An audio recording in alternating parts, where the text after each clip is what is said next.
రాజమండ్రిలో నేను ఒక సభకు వెళ్ళానండి. సభలో ప్రసంగించిన తర్వాత ఇద్దరు భార్యాభర్తలు స్టేజ్ మీదకి వచ్చారు. అన్న, మేము హైందవ కుటుంబం నుంచి వచ్చాము. జయశాలి గారి ప్రసంగాలు మేము నెట్లో చూసిన తర్వాత మేము మారిపోయామన్నా. బైబిల్లో ఇంత సత్యం ఉందా? మేము సత్యాన్ని విన్నాము. దేవుడు అంటే మాకు అర్థమైపోయింది.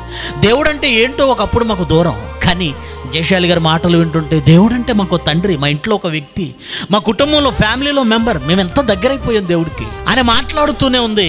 ఆమె కళ్ళల్లో నుంచి కన్నీళ్ళు వస్తున్నాయి. అమ్మ బాగుంది, మరి మీరు జయశాలి గారి ప్రసంగాలు విన్నామంటున్నారు, దేవుడిని తెలుసుకున్నామంటున్నారు, మరి ఎందుకమ్మా నువ్వు బాధపడుతున్నావు అని అడిగానండి. అన్న, మాకు 8వ తరగతి చదివే కొడుకున్నాడన్నా, వాడు దేవుని దగ్గరకు రమ్మంటే రావడం లేదన్నా.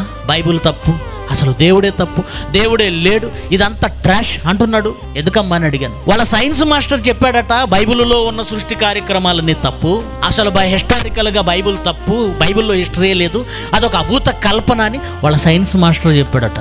అది వాడి మనసులో పడిపోయింది. ఇక వాడి తల్లి తండ్రి ఎవరు చెప్పినా వినడం లేదు. మా బిడ్డ చచ్చిపోతే నరకానికి వెళ్ళిపోతాడేమో అని బాధగా ఉందని ఆ తల్లి కన్నీళ్లు పెట్టుకుంటుందండి. ఎంత గొప్ప తల్లి అండి. ఈరోజు పిల్లలకు ఆస్తులు ఇచ్చి వాళ్ళ పేరిట బ్యాంక్ బ్యాలెన్సులు వేసి మేము వారికి తల్లిగా తండ్రిగా ఉన్నందుకు, వాళ్ళని కన్నందుకు మేము ఏదైనా చేయాలి కదండి అని ఆస్తులు కూడా పెట్టే తల్లిదండ్రులు ఉన్నారు. క్రైస్తవుల్లో కూడా మా బిడ్డకు బైబిల్ ఇవ్వాలి, నా బిడ్డకు నేను పరలోకాన్ని ఇవ్వాలి అని ఆలోచించే తల్లిదండ్రులు ఎంతమంది ఉన్నారు చెప్పండి క్రైస్తవుల్లో. నిజంగా గొప్ప తల్లిదండ్రులు అండి వాళ్ళు.